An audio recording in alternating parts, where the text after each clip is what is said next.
Quelle a été la pire annonce que ton école ait jamais faite? J'étais en train de manger mon sandwich quand les vieux haut-parleurs ont émis ce bourdonnement étrange. Ils faisaient toujours ça avant de dire quelque chose, mais cette fois ce n'était pas le menu du jour. La voix du directeur a retenti, mais on sentait qu'il était nerveux. Les enfants, retournez immédiatement dans vos salles de classe et fermez à clé. Ce n'est pas un exercice. La dame de la cantine est restée immobile, ne servant plus personne. J'ai regardé mes amies. Elles m'ont regardé, et nous sommes partis en courant. Quand nous sommes arrivés dans la salle, la prof avait déjà baissé les stores.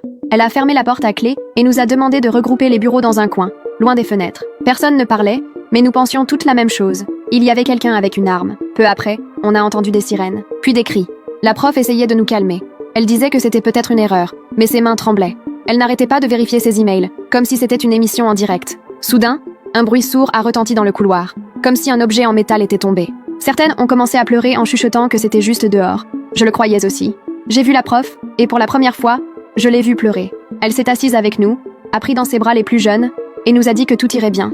Mais ensuite, elle s'est relevée et est allée directement vers l'ordinateur portable. Quelque chose a changé parce qu'elle est devenue pâle. Elle m'a regardée et a demandé s'il y avait une Paula Ramirez dans la classe. Tout le monde me regardait comme si j'avais fait quelque chose de mal. Elle m'a demandé de m'approcher, et elle m'a chuchoté si j'avais quelque chose à moi dans la salle. Je lui ai dit seulement mon sac à dos. Elle m'a dit de le prendre et d'attendre près de la porte. Je ne comprenais rien, mais j'ai obéi. Au bout d'un moment, on a frappé, elle a ouvert. Un policier m'a dit de le suivre. Le couloir était rempli de policiers et de secouristes. Je pensais qu'ils allaient en m'arrêter. Et je ne savais même pas pourquoi.